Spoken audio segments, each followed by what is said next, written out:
Bon alors ce soir on va parler de la commande d'embrayage, la commande directe sur le moteur avec son axe, et de la façon de l'enlever, la remonter, et de la régler, parce qu'il y a aussi un réglage là.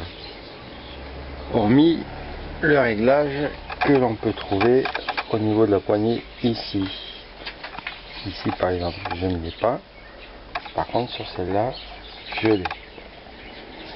On peut plus ou moins tendre ici, plus bien sûr le réglage à la poignée.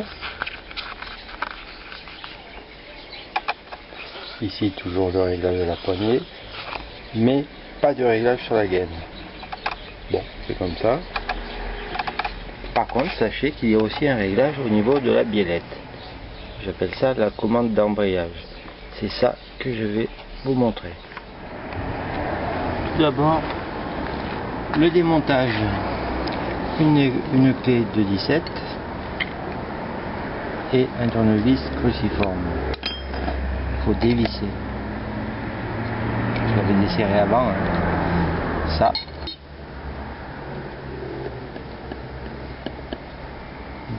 J'aurais pu vous montrer le réglage directement, mais bon. Donc j'enlève l'écrou. Il y a un joint torique, vous voyez, là. Il y a un joint torique derrière sur le filetage. C'est bon. J'enlève donc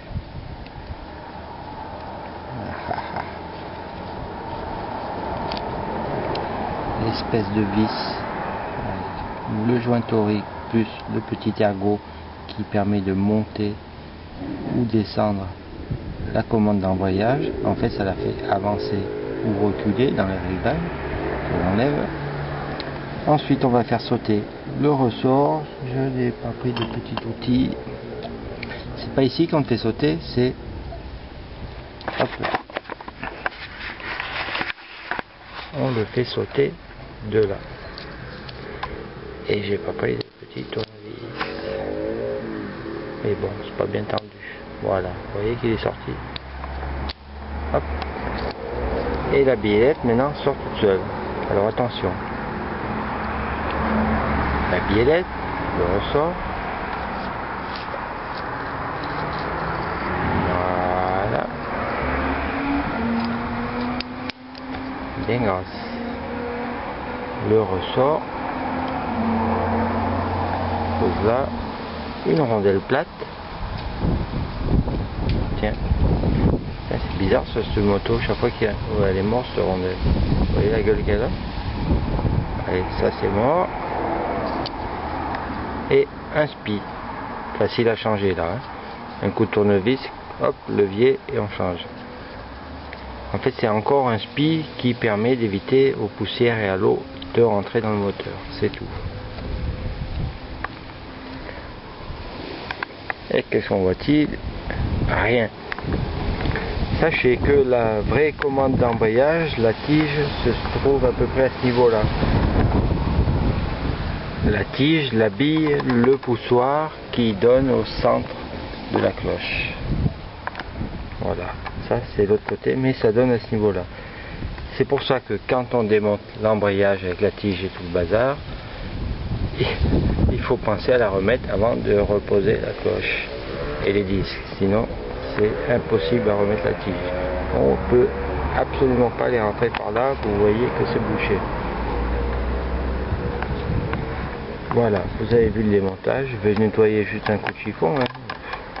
Il n'y a rien à faire de plus là-dessus, sauf si, ah ben voilà, ici la partie, regardez, plane, qui fait bouger le poussoir afin de décoller les disques. Ben dites-moi, il est sacrément marqué, hein. La tige elle est juste là au fond. C'est ça, je regardais tout à l'heure. Moi je la vois à peu près débouchée, mais vous, à mon avis, vous voyez rien. Donc on peut essayer d'enlever les bavures là. Pas jusqu'au fond de la marque, c'est pas la peine. De toute façon ça fera trop. Juste enlever les petites bavures en surface. Mais dites-moi, il est marqué quand même, hein. Mais ça marche, hein, ne vous inquiétez pas. Voilà, petit nettoyage et remontage. Alors, remontage, j'ai détourné la rondelle. Bon, ça ira bien. De toute façon, c'est pas pour rouler. Je pose mon ressort à peu près comme il doit être. La partie, celle-là, en U là, vient là. Alors, il ne faut pas se tromper. Ensuite, la commande. Bon, vous savez la position qu'elle a à peu près, comme ça. Le plat, donc à l'intérieur.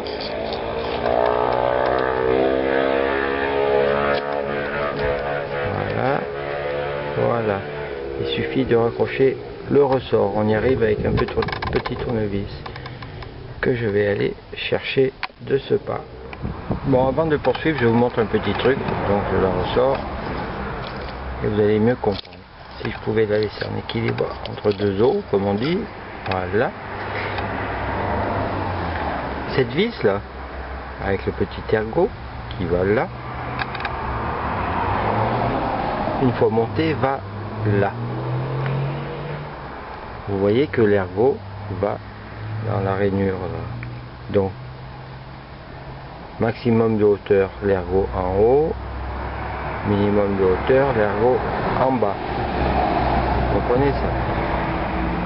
L'ergot dans la rainure, je monte, je descends. Et ça peut faire varier la tension de la commande d'armoyage parce que non seulement c'est plat, et en plus c'est conique. Donc plus l'ergot est haut, plus la commande sera raide, tendue. Plus l'ergot est bas, vers mon petit doigt, plus la commande sera détendue. Donc voilà pourquoi il y a encore une commande de tension ici. Bon, on l'utilise pas souvent de toute façon. Hein. Allez, je remonte ça. Pour placer le ressort, un petit bras de levier avec mon petit tournevis. Donc j'ai remis ça, sauf qu'il faut le choper avant, la boucle, voilà. Et on enfonce. Et on lâche. Et voilà, c'est remis. Tout simplement. Donc pas de souci à ce niveau-là. J'espère qu'on va bien. Hein, vous avez vu? Avec le tournevis, je chope la boucle là, et je la fais passer dessus, puis c'est tout. Voilà, maintenant on va s'occuper des réglages là. Mais là je vais le mettre comme c'était avant de toute façon. Puisque j'ai pas de câble, je sais pas ce qu'il faut régler. Mais en général on se sert du câble pour régler quand même. Hein. On va pas s'emmerder à toucher là. Dites-moi au fait, cette biellette là, certains la rallongent. J'en avais une rallongée, si je retrouve la photo, je vous la montre. C'est pour ça que j'ai fait ce petit blanc, pour essayer de caser la photo. Soit on coupe là, soit là, puisque là c'est coudé. Et on rajoute 1 cm, 1 cm et demi, pas plus, parce que après, en pivotant, ça vient sous le cylindre et c'est trop long. Donc 1 cm à mon avis c'est bon. Ce qui se passe, c'est que ça fait un plus grand bras de levier, comme ça. Et donc, moins de force à exercer sur la poignée au guidon, disais-je donc. Et oui, parce que ça a coupé entre temps. Bon, j'en ai changé une avec Vincent. GG m'a l'air pas mal là-dessus non plus, pour le Honda. Effectivement, ça a l'air bien. Mais bon, celle que j'avais était vraiment moche. Les soudures très pourries, on dira. Voilà pour ça. Maintenant, je vais remonter à ce niveau-là. Pour le remontage final, je remets ma vis avec mon ergot. Le plus dur, ça va être de faire correspondre l'ergot avec la rainure. Donc, il va falloir jouer. Vous voyez que ça bouge là-haut. Jouer un peu là-dessus. Voilà. Là, elle est rentrée. Vous voyez que... Est-ce qu'on voit? J'en sais rien. En jouant sur la vis, je fais bouger mon ergot. donc je la mets au maxi. La biellette, la commande descend tout en bas. Si je dévisse, elle monte. Si je visse, elle descend. Voilà. Alors je reprends la main, vous verrez mieux. Voilà. Regardez la biellette là-haut. Là je suis vissé à fond. Si je dévisse, elle monte et elle tourne un chouïa vers l'arrière. Vous voyez? Là elle revient en avant. Là elle va en arrière. C'est ça le principe de ce réglage.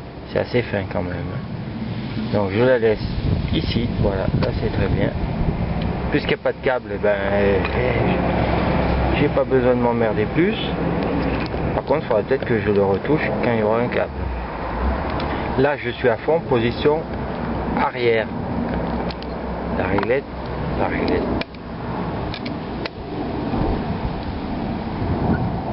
Position avant. Position arrière, position avant. Voilà, je vais le monter comme ça. Donc je pourrai toujours retendre en dévissant. Ça viendra un peu plus loin là. Je repose l'appareil. Ça devrait être bon. Je mets mon écrou. Le joint torique était bon. Dites-moi, parce que mine de rien, à travers le poussoir et la tige, il y a de l'huile de boîte qui passe. Mine de rien. Donc je serre. Et en fait maintenant ça devient écrou contre écrou. Donc je vais serrer tout en maintenant ma position. Comme ça. Vous voyez que le tournevis, je le tiens bien, ça tourne pas. Voilà. Comme c'est du 17, normalement c'est du 5-6 mètres kg. Mais c'est bon. Le jeu, c'est normal, ça bouge. Et voilà, tout est remonté. Donc rappelez-vous, ça fait normalement il n'y a pas trop à toucher, hein. Si vous avez le réglage sur le câble d'embrayage, il n'y a pas de souci. Plus le réglage de la poignée, je vous le rappelle. Ici c'est un troisième réglage. Et ça marche, sauf qu'à la main j'ai essayé. C'est très dur pour décoller. Donc, je me rappelle, j'y arriverai pas, il faut les deux mains. Voilà, c'est comme ça que ça marche. Et tant que j'y suis, oui, qu'il y a un saut de chaîne ou une chaîne qui casse, qui vient s'enrouler là autour et que ça fait péter cet endroit, comme on a vu sur le forum cette semaine. Vous savez, plusieurs fois, je le vois. Ça vient péter ici le carter. Vous pouvez le refaire tranquille, hein. Là derrière, il n'y a que le barillet. Ça, c'est un bouchon en plastique. Le barillet, c'est ce qui permet de clic-clac les vitesses. Ça tourne pas, ben oui, clic-clac, clac, c'est tout, hein. Il n'y a pas de vitesse, il n'y a que dalle. Pas de haute vitesse en tout cas. C'est juste en appui ici et en face.